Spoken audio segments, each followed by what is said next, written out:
Okay, it is now officially 6 o'clock, which means that our show is beginning. So, welcome to Sync, welcome back to Sync, a show where we talk about music in movies and television and other forms of media, how they got there, why they matter, and what they do to support the piece of media that they're in. So, let's begin with the first song. This is actually, to my knowledge, only in BoJack Horseman.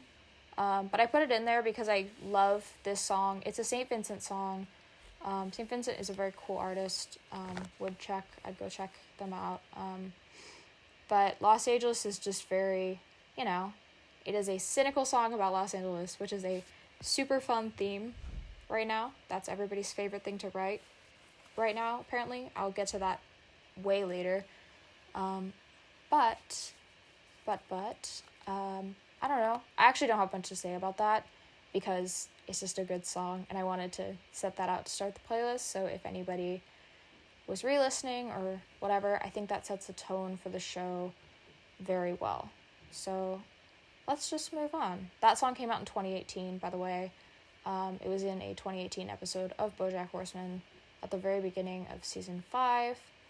There's a bunch of swimming synchronized dolphins at that point. So 10 out of 10 for that. But yeah, I don't know. Let's move on. So the next song is from La La Land. It is Mia and Sebastian's theme. It was composed by Justin Hurwitz. So the whole score to La La Land to me, I feel like if you're not in Los Angeles to listen to the score, it doesn't really, it's not as compelling as it would be to listen to it in Los Angeles, if that makes any sense. For me, this is such a beautiful song, and I think that, if you listen to City of Stars, I didn't want to put any vocals on, quote, score tracks, because I wanted to specifically highlight the score, but the City of Stars, just the piano, is just so beautiful, and I think that it captures, very much the small, kind of quiet, romantic parts of Los Angeles that I don't think a lot of people see. I think Los Angeles is very flashy. If you think of the opening number of La La Land on the freeway, which the nightmare that was to film, I don't even know where to begin with that. But I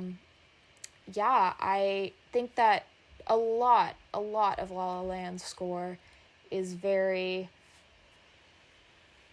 highlights a different part of Los Angeles than perhaps we see all the time. And I think that this song in particular does appear a lot throughout the movie. I don't know. I don't particularly like the movie. It's not anything against the composer or the songs. I think the songs are probably the best part of the film for me. But I don't know. It just feels...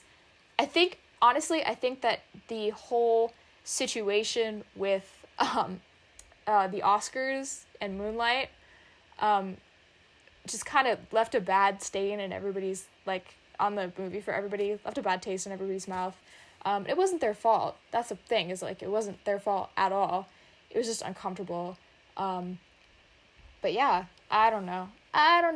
It's a good song. That's the TLDR. So, the next one I want to move into is Straight Outta Compton, which is came out in 2015, and it talks about NWA and specifically NWA's experience of Los Angeles and the LA hip hop and rap scene, and it was a whole situation to there was a lot of controversy surrounding this film, which I don't particularly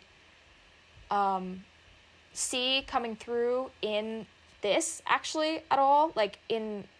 I don't know if there was royalty controversy, which I'm pretty sure there wasn't, but there was a lot of controversy about what was included and what was not included and the way that things are represented. And that happens a lot in biopics or anything that is meant to represent, I guess, a real life historical figure or set of events.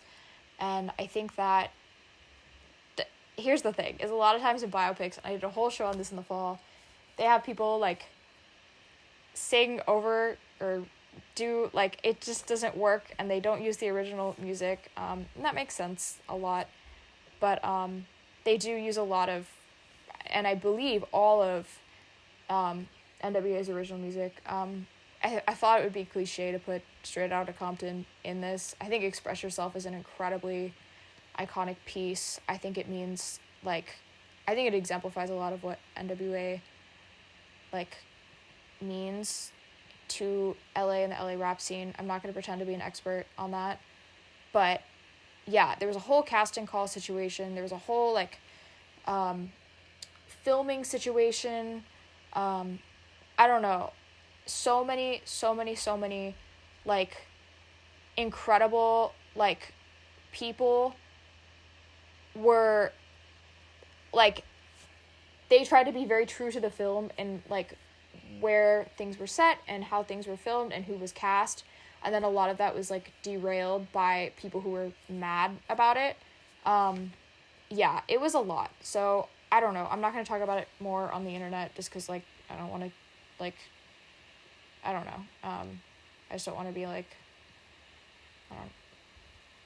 problematic on the internet or anything like that. But NWA is iconic. NWA exemplifies to me a lot of the Los Angeles rap scene, hip-hop scene. If we're going to talk Los Angeles versus New York, hip-hop and rap, NWA is where we want to be. So, and I think that film in particular does a really good job of representing parts of NWA and parts of, like, the relationship between NWA and Compton that is very integral in their music. Like, NWA talks a lot about being from Compton, coming from Los Angeles, like, their experiences. So I think the film does a really good job at marrying those two things. Sorry. Next is Valley Girl, which is just a wild and, like, just a wild movie. But yeah, so that's Who Can It Be Now by Men at Work, and that movie came out in 1983, I believe. But yeah, it's a rom-com. I think it's based on Romeo and Juliet. I have no idea, but it's, like, it's just funny. It's, like, there's a Valley Girl, but, like, she's, like, confused about her relationship. Like, it's just very, like, teen movie, very, like, kind of classic setup. There's a little bit of, like, I don't know. It's just, like, very, I don't want to say cliche, but it alludes a lot to, like, other films set in Los Angeles. So, like, we're going to talk about The Graduate later. But I think one of the huge points in this film that, like, stands out to me today is, like, that scene, one of the last scenes of the movie, like, mirrors a scene from The Graduate. Like, it's essentially, like, the same setup and everything. And it's wonderful. So, yeah, I don't know. I think Men at Work, 80s, like, it just works really well. I think that this is an incredible placement for this song. I don't know. I'm kind of, like, I'm thinking about the movie a lot now, and I want to rewatch it, so I'm kind of scatterbrained about that. But I think that the whole idea of LA as a kind of playground for teenagers is something we're definitely going to explore later, with 90210 and the OC and, like, Fresh Prince even. But I think that this really sets up a lot of that for specific other pieces of work that come later. I don't know. I've actually never met anybody else who's seen Valley Girl. I think I watched it because it was set in Los Angeles, because I love media that's set in Los Angeles. I think it's fascinating. And that's part of the reason why I love so many of the things I'm going to talk about today, is because they're set in Los Angeles. And I think a big thing with talking about Los Angeles and media is whether or not you're going to, like, satirize it, or you're going to try and be true to it. And I think where, like, films and TV shows about Los Angeles shine is when they can intersect those two things, so we can tell truth through satire and through maybe jokes. And yes, I am thoroughly alluding to BoJack Horseman, but we'll get there. But yeah, I don't know. It makes a lot of sense to me to have this sort of playful take on LA, because LA is seen as this, like, from an outsider perspective, a lot of people call it fake. LA's full of fake people. The whole town's like a movie set. Like it's just all about impressing other people and making, like, curating the best life. This is like things I've heard from other people, like stereotypes, which I don't really like. I don't really agree with. I think that if you have those stereotypes about Los Angeles, you've never been to Los Angeles, which means that they have to come through media and other people's personal experiences. Or you've just been to the wrong places in Los Angeles when you came. Like, that was just not the move. But I definitely think that a good film about Los Angeles doesn't use LA as the, I guess, how do I say this? It's not the reason why things are silly. You know what I mean? Like, the fake people and the fake world, like, that is not the plot. It's teenagers using that as, like, it's a free town, and so they can do whatever they want because it's a land of opportunity kind of situation.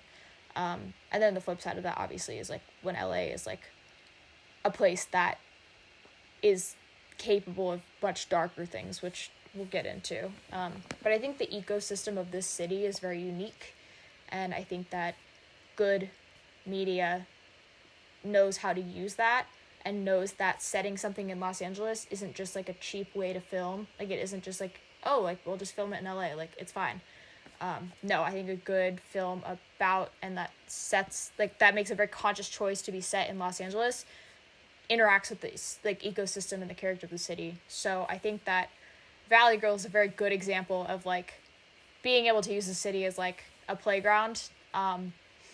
That is, like, definitely a huge thing for teenage television and movies that will come later. But yeah, I don't know. I like it a lot. I want to rewatch it. Anyway, let's move on. The O.C. So the O.C. is not technically set in Los Angeles. Neither is Arrested Development, which I'll get to later.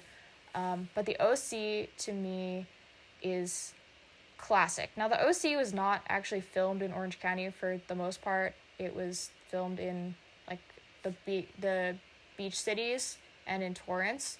So that is a very interesting move, but also the background for the O.C. is very classic, and many people believe it was filmed in Orange County. So, like, 10 out of 10, which I don't understand because Orange County isn't by the ocean, but, like, whatever. But I don't know. I think the O.C. So this is the California Phantom Planet song opening theme. Absolute classic.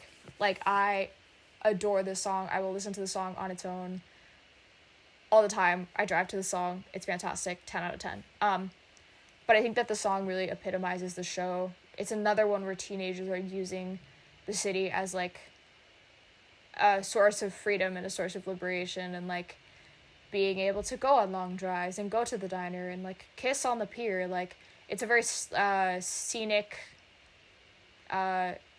it's a nice setting for the events that transpire, but I think as opposed to Valley Girl, it's not as reliant on Los Angeles to create a storyline. But I think that this song in particular, it just gets it. It is that, like, kind of surfer rock, kind of beach rock, very carefree. To me, this song feels like driving in a convertible. I don't know why, it just feels like that. I don't know, it just very viscerally feels like that to me. I don't know, I think it just very much epitomizes the show, and it epitomizes that part of the city that people decide to use. Like, I love to compare the O.C. and Gossip Girl, because the O.C. to me is, like, a way less high-stakes version of Gossip Girl, and I think that that speaks to the fact that it is set in Los Angeles and not in New York, which a lot of people don't see Los Angeles as a high-stakes city, so you can definitely sell that concept when it's, like, teenagers using it, as opposed to, like, Gossip Girl, where, like, not only are their lives more high-stakes, although arguably, like, the O.C.'s filled with rich people with high-stakes lives, so I don't know, but, like, that is very, like, dramatized in Gossip Girl, and part of that is due to the fact that they're in this huge city.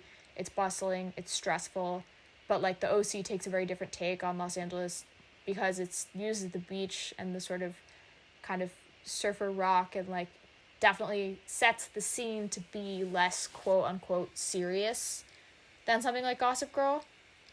But yeah, I don't know, it just feels very chill. I don't know. But yeah, I love that. It makes me feel happy. 10 out of 10 for that. Next, we have BoJack Horseman. So this is my favorite show I'm going to talk about because not only is it one of my favorite shows, but I think that this show understands Los Angeles in an incredibly unique and special way. I think that this show is like, I don't want to sit here and just rant about BoJack, but I think that this show uses satire. Like, it is a show about anthropomorphic creatures and animals and humans living in harmony in Los Angeles, and like the main character is a drunk, alcoholic, addict, ex-sitcom star. So like, that's the premise. Just like take that and run, you know what I mean? But it definitely uses LA as a catalyst for a lot of people's bad behavior that they can get away with, as like in the forms of either like enabling and excusing bad behavior, but also a way that's like work as a distraction. Like if you have seen the show and you look at like Princess Carolyn, like the way that the city drives itself is absolutely through distraction, and BoJack is all about distraction, and it utilizes the distraction that Los Angeles in particular has in those two different forms and other forms too. But LA, there's a quote that's like it's the tar pit quote, if you know what I'm talking about. They're at the La Brea tar pits, and they're like, sometimes, I don't know. I don't want to find it right now. Actually, I am going to find it right now. LA tar pit quote, BoJack. I don't know. Like, it's set in very real places. So they say, so a character named Charlotte basically says, at the beginning, like, I think LA is a tar pit, like, it just kind of, like, takes you over and sucks you up, and then, like, we jump, like, I think 20 years later, and she sees BoJack again, and she says, no, LA's not the tar pit, you're the tar pit, like, TAR space PIT, like, La Brea tar pits, but, which is a very, like, large tourist attraction in LA, if you are not aware, and I think that kind of epitomizes the way that the show uses the city, because if you're gonna blame yourself for if you're gonna blame where you are on who you are, that's not the move, like, and Raphael Bob Waxberg has made that very clear. If you just Google move across the country, Raphael Bob Waxberg, or if you even Google move across the country, BoJack, it will come up. And that short story destroyed my life in a very, it's casual.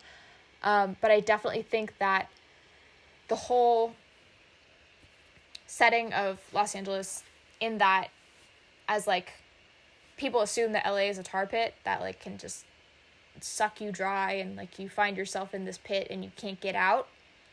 But, like, turns out that, like, maybe, like, you stepped in the tar pit, or, like, you're the tar pit. Like, you have to sit and examine yourself, and yes, where you live absolutely has an impact on you, but it doesn't make you, like, it can shape the way you think about things, but you can't blame your bad behavior, you can't blame your happiness or rely on a place for your happiness. So yeah, I don't know.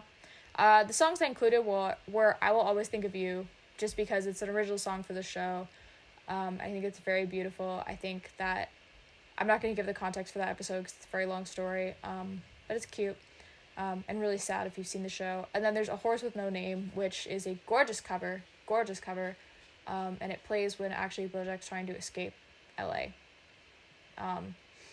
And, I mean, BoJack's a horse, so, like, that's very literal, but it takes a lot of energy and effort to get depleted the way that BoJack was, and this is, like, his escape song, is becoming nameless and faceless and just completely disappearing. So, like, that makes a statement, as I was saying before. Anyway, let's move on to Who Framed Roger Rabbit. Now, I have not seen Who Framed Roger Rabbit for a while, like a really long time. It's an interesting movie. It is an interesting situation. It came out in 1988. I believe. This song is hilarious. It's not hilarious, but like if you listen to it, it's kind of like, I don't want to say funny. It's directed by one of my favorite people. There's an animation director, I think, and then it's Robert Zemeckis, who directed one of my favorite movies of all time, Contact. What? I'm not gonna bring up Contact ever again. Anyway, but I definitely think that this is a very interesting film, because it's like, hi, this is a cartoon film, and then it's like, oh, Roger Rabbit is accused of murdering somebody, so like we have to get him through the lawsuit where that sort of thing happens. So this is a interesting, if you listen to that knowing like the context that this is an incredibly like dark film about like cartoon characters, I think it's kind of funny, but also the movie itself is not funny at all.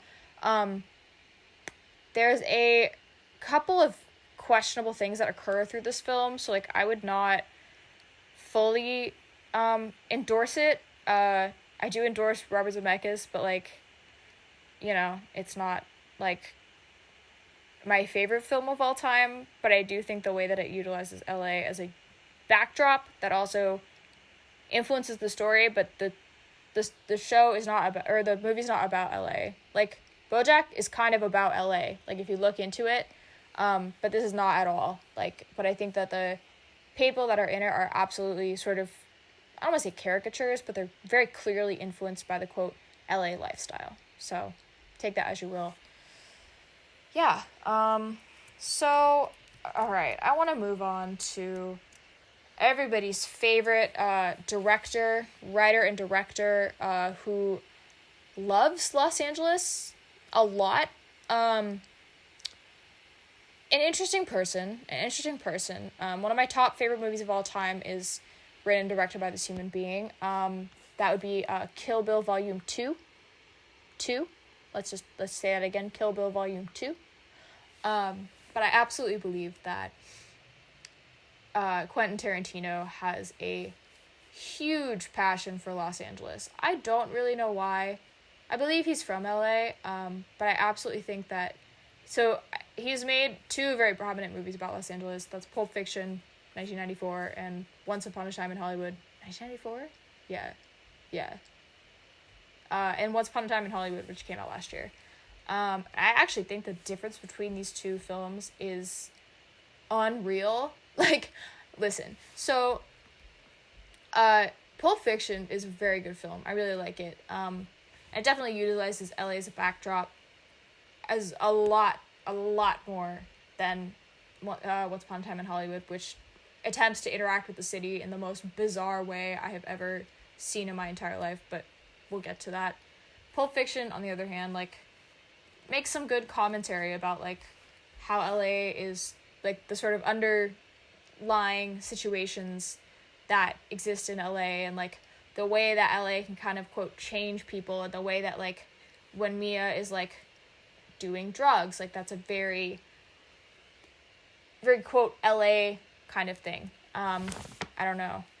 It's very, interesting to me. Oh, shoot, I forgot to say, I'm gonna go back, sorry. This is I forgot the fact that, Alan Silvestri, the absolute love of my life, that's a joke, scored for Robert Zemeckis. Now, is that a little bit of foreshadowing to, I don't know, the movie Contact? Absolutely. But for Who Framed Roger Rabbit, I believe, yes. Because the merry-go-round broke down, that's on here, is Charles Fleischer. But, hold on. Yeah. So, Alan Silvestri worked with Robert Zemeckis on that, which we love. We love to see it. I love Alan Silvestri so much. Anyway, let's go back to,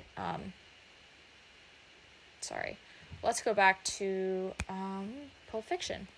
So, I don't know. I feel weird about that whole situation, kind of. Like, I don't particularly understand why Once Upon a Time in Hollywood specifically, like the way that interacts with Los Angeles, like it tries to mix the dying sort of Western, old Hollywood situation with like Brad Pitt and Leo. Also mixes it with the Sharon Tate, like Manson family murder situation, and then spoiler alert if you have not seen it, Sharon Tate like lives, but like it's just bizarre, and like I don't particularly understand it. My biggest problem with it is that it's a very romanticized view of Los Angeles, and I think that's like not a very uncommon situation. Like that's not just exclusive to this film, but I don't understand why, because you have Pulp Fiction, which came out 15 years earlier, that 25 years earlier. What? Yeah, 25 years earlier, 26 years earlier, 25. Okay, well, math. That came out 25, I think, years earlier, and is completely the opposite of that. Like, it is not trying to romanticize LA at all. It's saying, hi, like, LA basically contributed to Mia Wallace overdosing on drugs. Like, that sort of thing. Like, that's, I have Girl, You'll Be a Woman Soon on this playlist, referring to Pulp Fiction, because that is the song that I'm mentioning in that scene. And I think that is a very interesting song choice. I really like it. I think it works really well. It's a weird song on its own, but I think it works really well in the scene. I mean, I could have put Chuck Berry in here, but I decided not to, because I played Chuck Berry in, I think, 1, 2, 3. I think I've played Chuck Berry in 3 separate, or 2, I guess, separate shows thus far.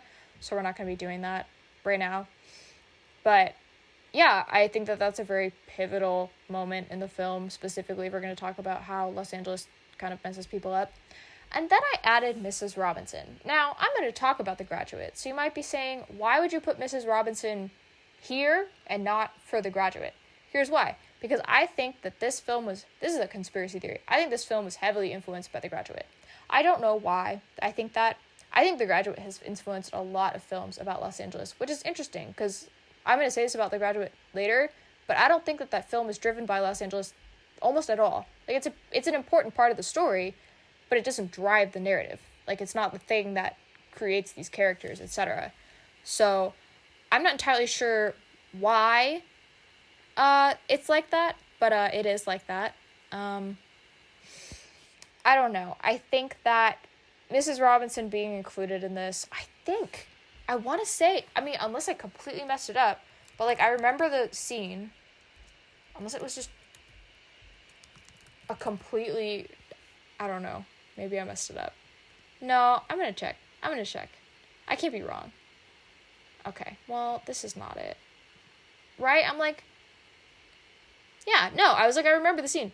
Why would you use, like, I'm going to tell you the story about the whole quote-unquote fiasco behind The Graduate in a moment, but, like, I am very confused as to why Mrs. Robinson was used in that film. The whole film confuses me. I don't understand why we're romanticizing old Hollywood as, like, this beautiful, like, oh, I wish we could go back to old Hollywood when things are simpler, but then also it's like, oh yeah, let's villainize Bruce Lee for literally no reason and then give his family, like, grounds to sue, which, like, is what happened. I don't know. I don't understand it. It's a personal thing. Again, I said before, like, I like Tarantino movies, kind of. Like, I'm very picky about them. I don't really know. It's kind of confusing. I really like the ones that are set in, like, I like Pulp Fiction because it's set in Los Angeles and because I think it interacts with the city really well. I like Kill Bill, just Volume 2, because I think that the cinematography in that is, like, one of the best things I've ever seen. Like, I don't know, I just think about her, like, being buried alive and trying to get out of it, and I love that scene so much from, like, a film perspective. And I love the whole, like, part where she's, like, talking to Bill, etc. The whole ending of that, I just love. But, like, after after Kill Bill Volume 2, I just kind of got lost. It kind of got lost on me. I don't know. Maybe that's just me. Anyway, we can move on. But, yeah, so this is Mulholland Drive, I believe, is next. Yes. So Mulholland Drive came out in 2001, which, I don't know. It's a David Lynch film. And And in all honesty, it's a bizarre film as well. Because it's, like, absolutely, like, it feels very, like, almost out of body to me. It is a bizarre film, and not in a bad way, but I think it's supposed to be, like, very, like, mind-blowing, very difficult, that kind of thing. And I don't think it is about the characters as much as it is about Hollywood. I think that it is about trying to chase a endless dream that you don't really know how to reach, and you don't really know how to, like, it's like a horrible illusion that you fall under the spell of that you can never actually achieve. And I think that it uses Hollywood really well, and it uses the beauty and the magic of Hollywood, and in this film it is framed as sort of something negative, like almost like a siren call. And I definitely think that there's definitely some skepticism involved with that interpretation. Like, maybe that's a very maybe that's a very negative or pessimistic view of that, but I don't know, I really like this film. I really like this as well. I might rewatch this as well.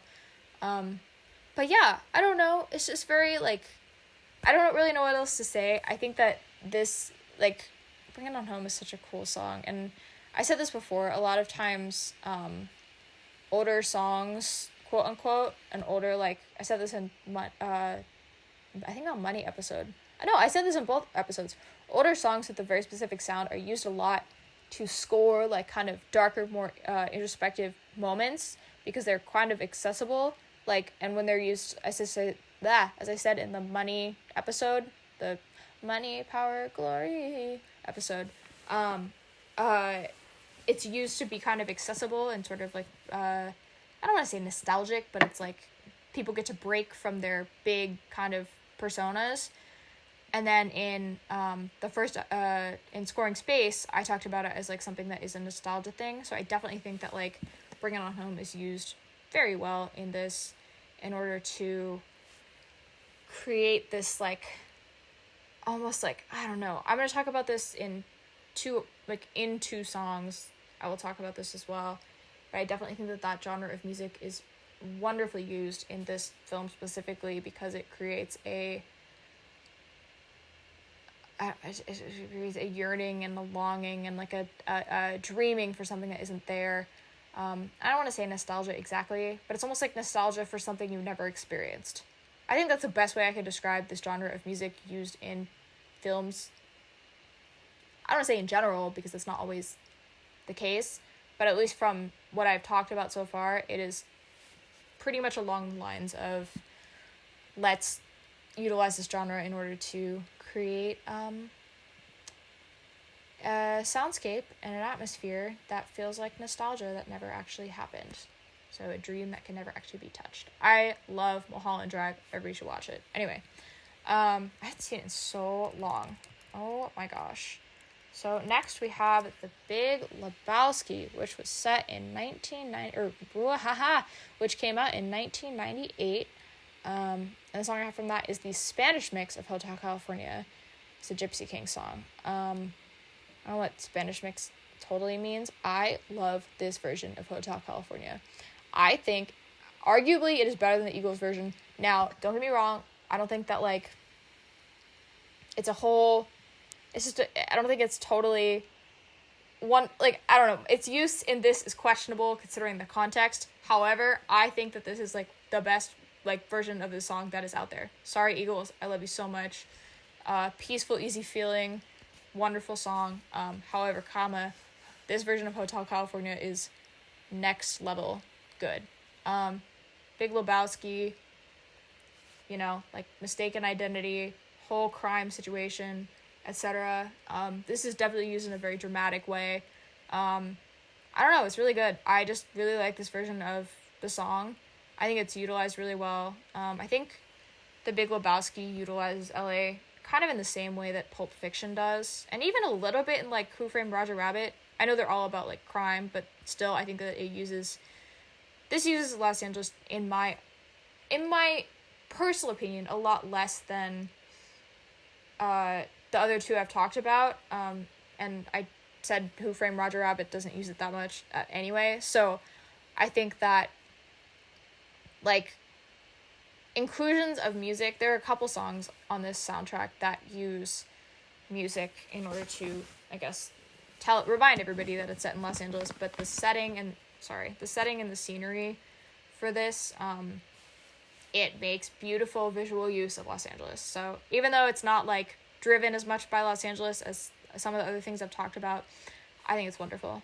Sorry, I'm not going very out of order. I just have a lot of things to say, and I don't really want to go in order because this is just not I tried to, like, fiddle with a progression here, and I just couldn't find one, so I'm just going to keep talking. I tried to order these, and it just didn't seem, like, fruitful, so I just stopped. Sorry, I have to cough. Hold on. I'm not sick. You know what? Let's not worry about that. So next, I'm going to talk about American Horror Story. Now, American Horror Story, I believe, Murder House, Hotel, Apocalypse, and 1984 are all set in various parts of Los Angeles. Apocalypse is a questionable, but it definitely starts out like in Santa Monica, so, like, got it. But it definitely makes use of Los Angeles in very different ways. I was gonna put a song from Murder House, but I thought this was a very pivotal moment in American Horror Story Hotel that I think the way that Hotel uses Los Angeles and the history of Los Angeles and the dark history of Los Angeles is absolutely gorgeous. Like, I adore it.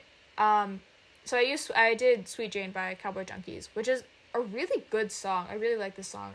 But the context that it's used in the film is they're actually at the Hotel Cortez, which is where there's the hotel from in the show, is the Hotel Cortez, which is where the whole season basically takes place in this hotel.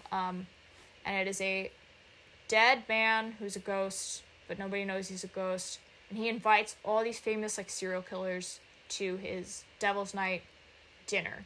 So, like, Devil's Night is November 30th for him, I believe, or October 30th for him, I believe, the day before Halloween. And it's like Eileen Wuornos, John Wayne Gacy, Jeffrey Dahmer, I don't think Ted Bundy's there, but the Zodiac Killer, like, just a fun and lively group of human beings. But the most important person, I don't want to say important, but, like, the most prominent person that's there is Richard Ramirez. And so when Ryan Murphy was creating American Horror Story Hotel, this is his story, he based the hotel off of a hotel where Ramirez actually camped out and, like, was actively murdering people while he was living at this hotel when he was active. And so, like, LA history shapes seasons of American Horror Story so deeply. Like, Murder House, like, I can drive to the Murder House right now. It's still, like, it's there. And, like, a lot of the lore that's in Murder House is, like, lore about other houses in Los Angeles. Like, there's one in Los Feliz that I went to as well that is, like, has some of the lore that is in American Horror Story Murder House as plot. And I think that is really cool and special because, I don't know, a lot of shows and movies use things that happened in Los Angeles to create their own narrative, which is kind of what Ryan Murphy is doing. But Ryan Murphy definitely knows how to pay homage to what happened as opposed to just sort of using it as a plot device, which I think is kind of cool. Hotel is an interesting season, for sure, but it definitely takes place in the heart of Los Angeles and as a heart of Los Angeles. If you look up the Eliza Lamb case, which I do not recommend you do, but if you are aware of the Eliza Lamb case, that is the hotel that I'm talking about. Like, that hotel is straight up haunted and everybody knows it. It was a hostel for a while.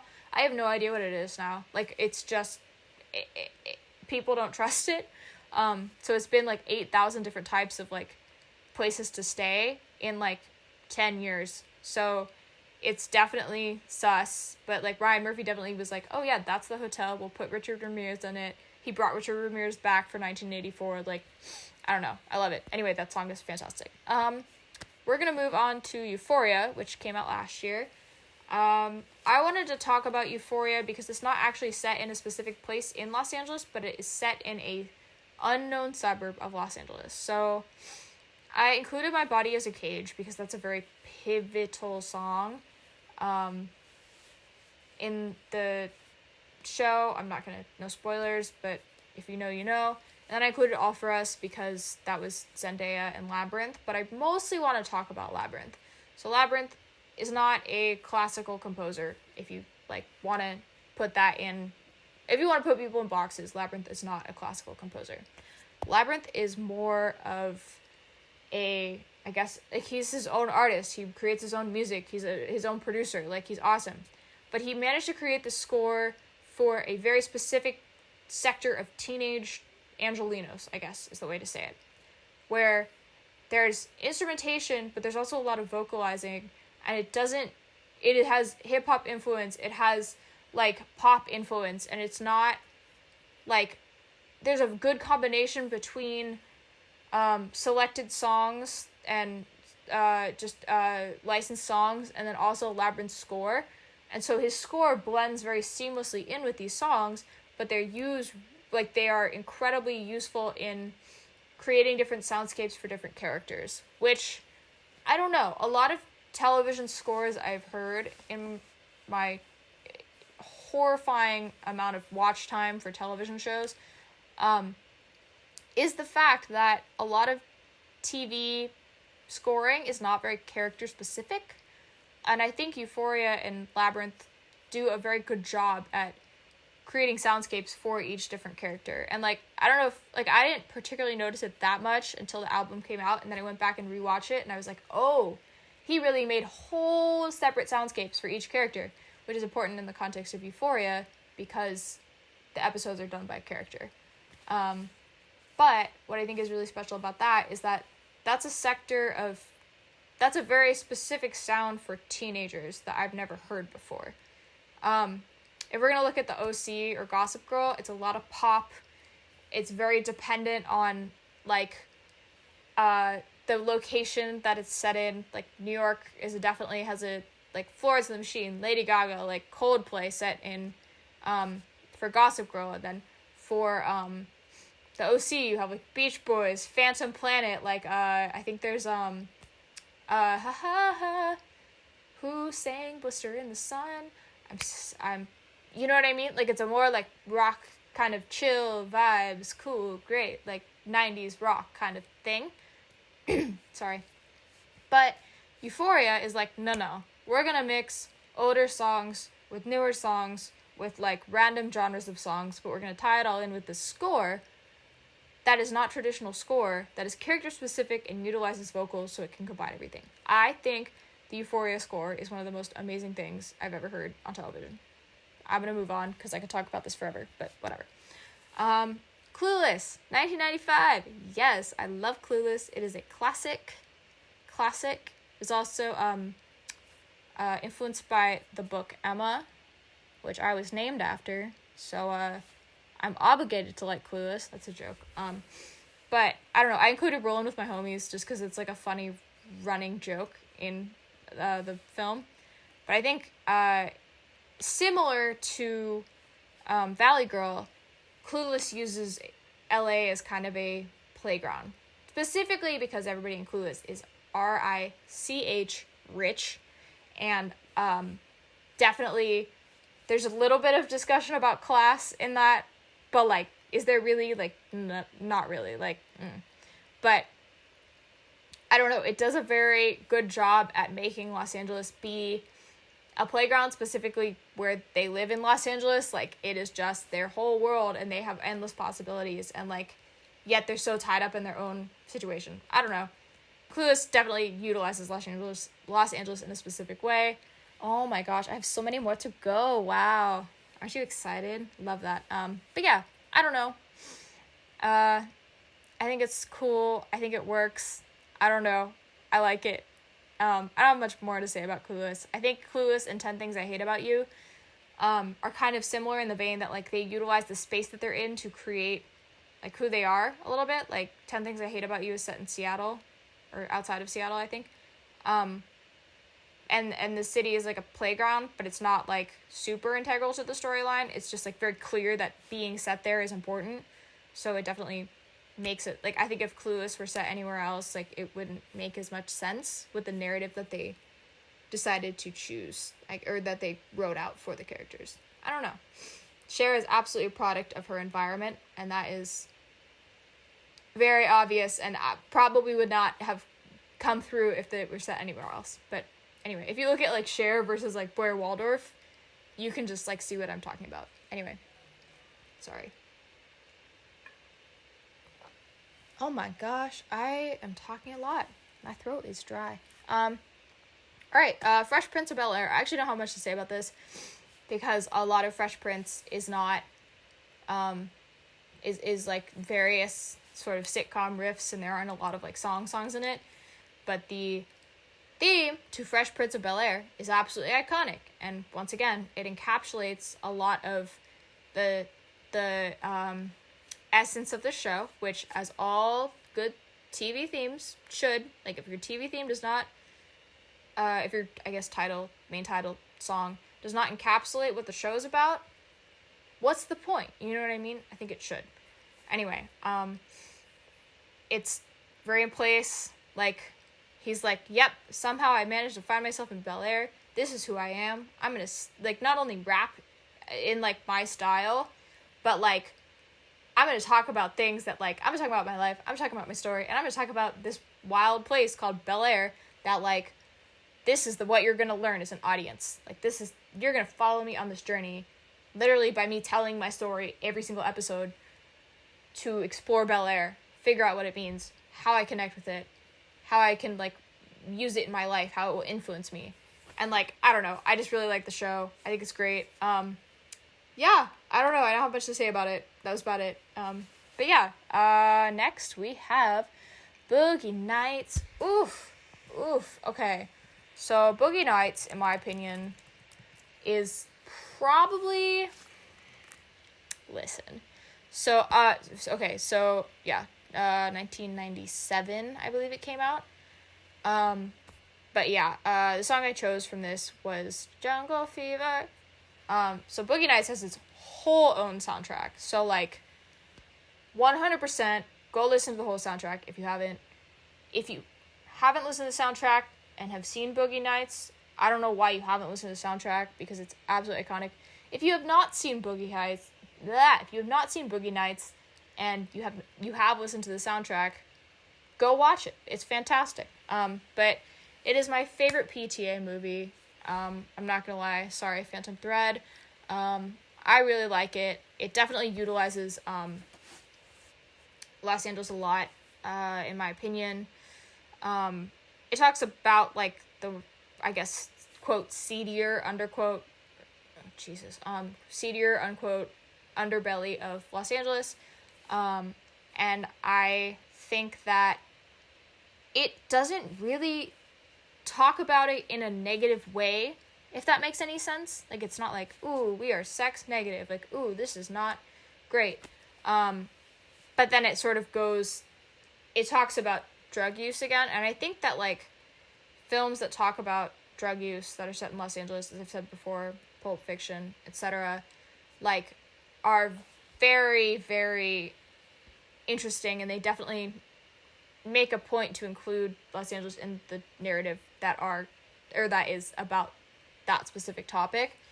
But yeah, I don't know. It just, I don't want to say it like ends, quote, happily, unquote, because it doesn't, but I don't know. I just think it utilizes Los Angeles in such a specific way that allows them to use the city to their advantage and understand what it can do for them, which is why it potentially pans out that way. However, there's also, like, a lot of, like, violence, a lot of fighting, a lot of, like, shady things occurring, and I think that there's absolutely a need to acknowledge that in the film, and I think that it acknowledges it very well, specifically not only with the soundtrack, but really with the cinematography as well. I don't know. It's a great film. 10 out of 10. Would recommend. Next, I have Valley of the Dolls. So, oof. If this is not one of my favorite films, I know I keep saying this, but so Valley of the Dolls came out in 1967, and oof. So, listen. So, this is sort of one of the, obviously it's like one of the like darkest anything about like Los Angeles I've ever like I guess seen in my life. It talks about how like Los Angeles literally treats like women as like objects, like they're trying to be stars, what can they do?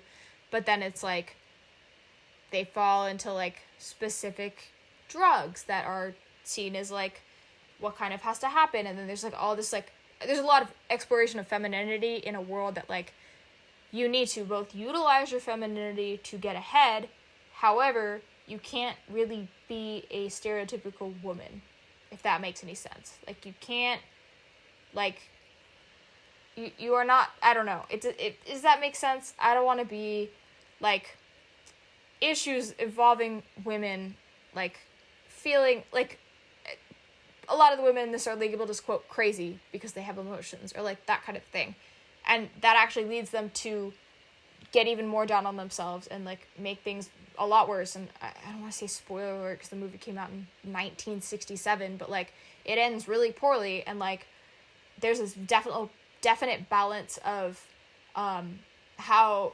people, I guess, like manage like femininity, and the whole pressure of that line that people have to cross or not cross is Hollywood, is the city and the product of the city and the way that the city has created the men that are in charge, and the way that the city sort of forces these women to kind of like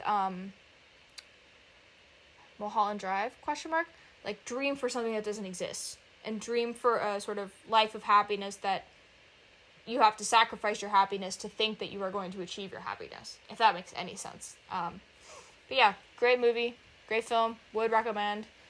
I'm going to move on to The Graduate. Yay! Okay, so The Graduate soundtrack is one of my favorite things to talk about in my entire life. So, yeah, I think that this is an absolutely bizarre situation. So, I don't know. So,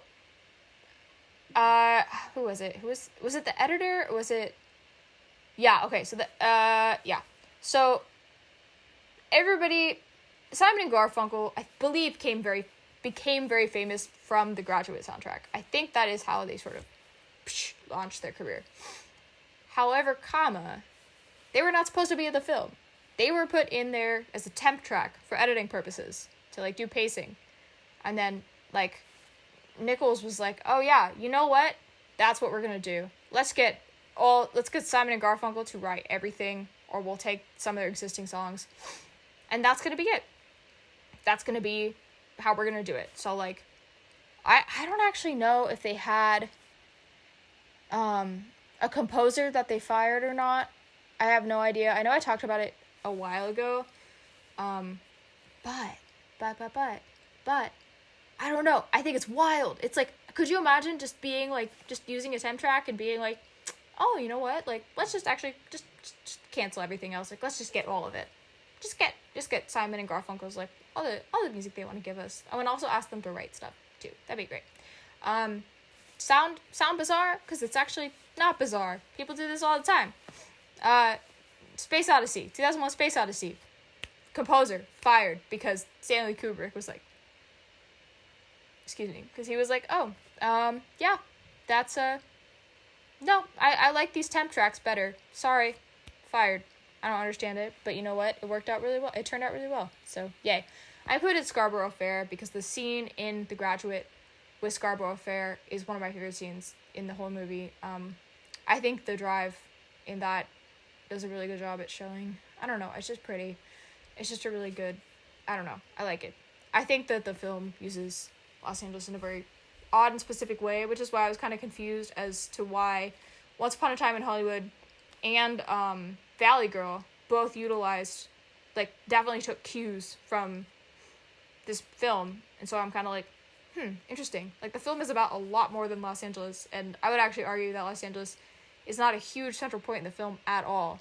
However, it's good. Like, it's all fine. Like, I don't know. It's just really great. Anyway, Mrs. Robinson is about,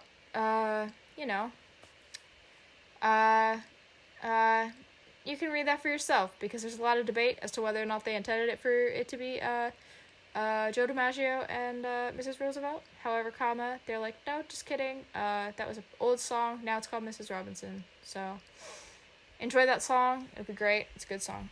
Next, we have a tribute to people in my life. Beverly Hills 90210 started airing in 1990. I included the theme because I just think it's really iconic. Beverly Hills 90210 absolutely set the scene for teenagers treating Los Angeles as their total playground. Like, just being like, oh, look at the city, so big, so beautiful. Nothing bad could ever happen here, so, like, let's just go do crazy stuff. Let's just go off the rails. And Los Angeles is absolutely used as a backdrop to make these people look as unattainably beautiful as possible. I'm not trying to be, like, disrespectful, but I would absolutely say that this is, if you're going to utilize Los Angeles for anything and you're going to talk about it as, like, if we're going to, not to bring up BoJack Horseman again, but if we're going to use Los Angeles as a thing that's ugly in BoJack Horseman, Beverly Hills 90210 is like, no, Los Angeles is beautiful, and we're going to make it beautiful, and everybody in the show is going to be beautiful, and everything's going to be wrapped up in a little bit of happy ending. Yay. Little relationship drama. Yay. But yeah, I definitely think LA is used in Beverly Hills 90210 as an opportunity for endless, I guess, happiness and endless freedom. And as opposed to Clueless, which were sort of like, the characters definitely still, yeah, like, they're influenced by being where they are, but they're definitely still their own characters. Like, they're a product of their own environment, but the plot is, like, doesn't interact with the environment as much as the characters, like, rely on each other, etc. for plot reasons. I'd say Beverly Hills 90210, even though I've not seen all of it, I've seen a lot of the show. Yeah. And, I would definitely say that LA drives a lot of the plot in that show because it's pretty and because it works to make other people look pretty. You know, does that make sense? I don't know. I'm going to move on. I have 3 more to go, so bear with me. Next is a beautiful show, Curb Your Enthusiasm. Now, I just included the theme from Curb Your Enthusiasm because it's absolutely iconic. Curb Your Enthusiasm started airing in 2000, and the last season that just came out is season 10. It is now 2020. So there have been 10 intermittent seasons over 20 years. And the show, like, has not changed, like, in terms of comedy getting different or it being worse or better. Like, no. The show's still fantastic. It still utilizes, it's, you know, it's Larry David. Like, Larry David is Larry David. That's his style of comedy, is Larry David, if that makes any sense. And I don't know. I think that the way that Larry David interacts with Los Angeles is incredibly Angelino. You know, he's like, let's go have a movie at the Cinerama. See a movie at the Cinerama. Oh no, we ran into somebody. I don't want to see his movie. Blah blah blah. Like, the politics, the relationship politics of Los Angeles are very much apparent in that. A lot of location usage. Wow. Iconic locations, that kind of thing. Relationship politics, though, I think in Curb Your Enthusiasm are top tier, like, representation for me. Obviously, I am not Larry David or in that realm of actors, producers, writers, directors, etc.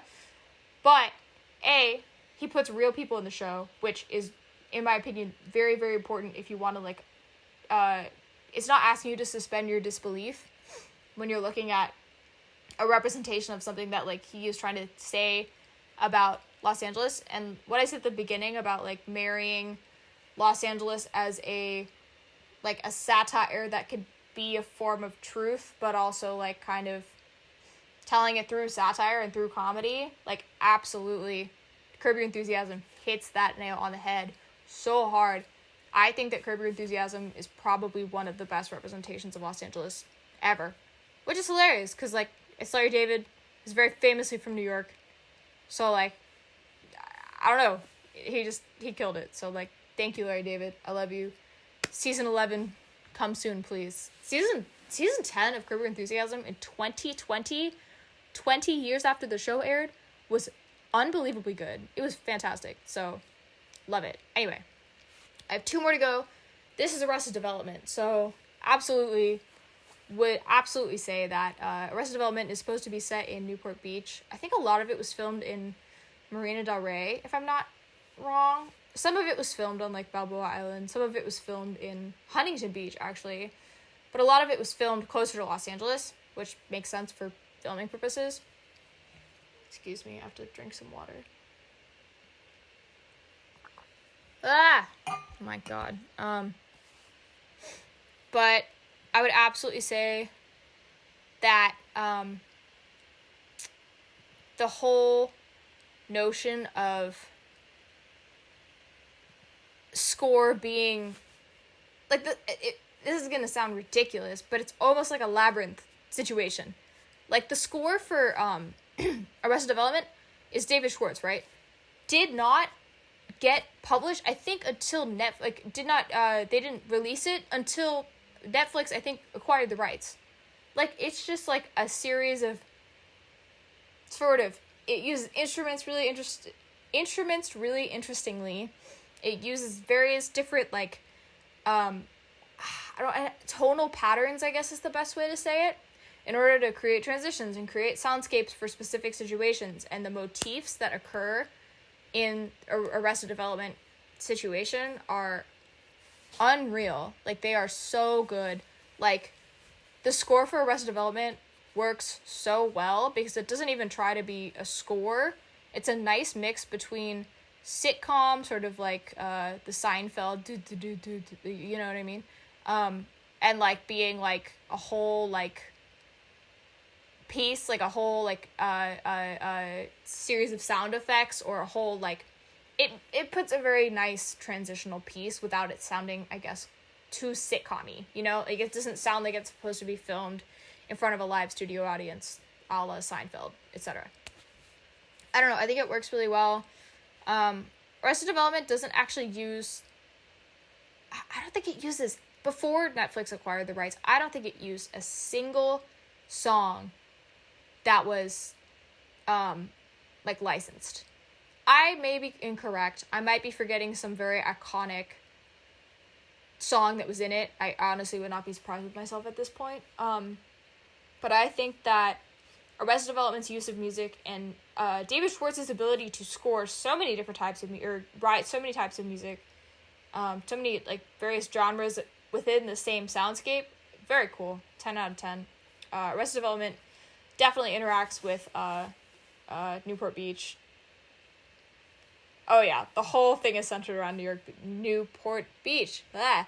And, like, utilizing that as which is so funny that it, like, wasn't filmed in Newport Beach, but, like, it's, like, family, like, we had the banana stand there, like, we run Newport Beach, but, like, we don't anymore because we lost all our money, and, like, it's all about who you know, and, like, that sort of thing. And it's very, like, this is gonna sound weird, but it's, like, a funny version of Big Little Lies. Because it's, like, how do you, like, it's the same politics, you know what I mean? Like, there's no murder, you know what I mean? Actually, there is a murder in Arrested Development. Interesting. But, like, nobody dies, you know what I mean? Like, there's no death in Arrested Development that is, like, the point of the whole season, you know what I mean? Like, it's very, actually, no, that's not even true. Season 4 was that. I hate this. I hate it here. But absolutely, no, I absolutely think that, Arrested Development's politics rely a lot on where it's set. So I would argue that it utilizes, Newport Beach as a huge, starting point for its narrative. I And I actually didn't notice that for the first few times I watched it. I've watched Arrested Development so many times now, like I don't even know. I've lost track. But I absolutely think that I think that I think Newport Beach plays a very large role in it. So I'm just gonna leave it at that. Last but not least, we have one of my favorite shows of all time about the Valley ? I don't know. But this is Crazy Ex-Girlfriend. So I included West Covina, which was, most of this was written by Rachel Bloom and a couple of co-collaborators. Sorry, I'm trying to pull my notes up.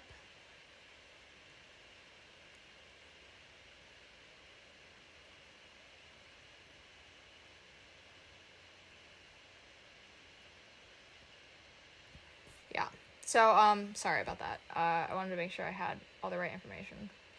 But yeah, so, Crazy Ex-Girlfriend is set in West Covina, and the whole point is that Rachel Bloom's character Rebecca moves from New York, leaves her like 6-figure salary job to chase this boy that she was in love with at summer camp when they were 16, who shows up in New York for some random reason, back to his hometown to try and like get with him, like just in West Covina. Which, if you're from Los Angeles, like West Covina is like, it's not Hollywood. You know what I mean? It's not like she's like, oh, let's do the Hollywood dream. No. It's like West Covina. It's this really, like, nice little town. Like, it's very, like, it's a big, like, it's a community. Like, people don't go to West Covina unless they want to go to West Covina. You know what I mean? For it being West Covina. Like, that's it. So it's like, why is she coming to West Covina? Like, it was very apparent that she didn't belong there. That kind of thing. And the soundtrack to this show is unbelievable. Now, it's a musical comedy. There's, like, 2 or 3 songs per episode. And they're all written by, I think, Rachel Bloom. There's a couple of other, I think Frank Campy. And then, okay, so this is, like, kind of sad. But Adam Schlesinger, who actually died a couple of weeks ago. And that was, like, incredibly heartbreaking. That really sucked. But yeah, Adam and, like, Rachel, like, wrote pretty much every single song in the show. And there are, like, hundreds of songs in the show. So, like, I don't know. I think the song usage is unbelievable. I think that the variety of genre works really well. There are so many songs about where they are. So many songs about, like, there's a song about going to the beach. A song about being stuck in traffic and wanting to, like, shove the person that you're stuck in traffic with out of the car. There's, like, the song I've included is literally called West Covina. And how, like, Rachel Bloom's character, Rebecca, is literally, like, dreaming of West Covina to be this heaven. When, like, it's kind of not. Because it's, like, it's her, like, idealized version of something that doesn't exist. You know, like, nothing could live up to her idealized version. Anyway. But yeah, I think West Covina plays a huge role in Crazy Ex-Girlfriend. And not only just from a, like, premise point of the first season, but, like, it's everywhere. It's very clear that West Covina, and they make it very clear that West Covina has created the characters that live there. Like, that is their hometown. That is the place they live. And, like, a lot of it is, like, not only is Rebecca falling in love with Josh, who's the boy, but she's falling in love with the place. And it's really cool, and that relationship is really beautiful. Like, I am an absolute sucker for people having quote-unquote relationships with their cities, and, like, getting to know cities as, like, people and ecosystems and that kind of thing. And that's why I like to talk about Los Angeles so much, is because I am trying to cultivate a relationship with Los Angeles that's very different from the one that I grew up with, just because it's different. I'm old now, no offense. But yeah, that kind of wraps up our show.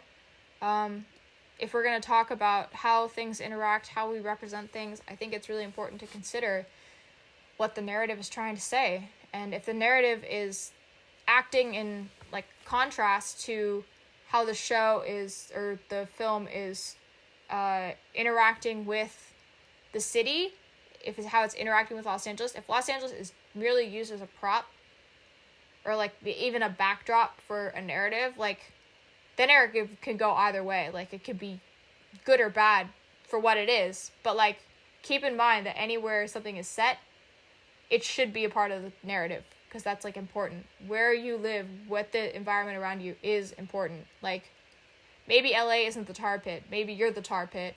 But, like, you're still in LA. You're still in the tar pits in LA. Like, you gotta remember that.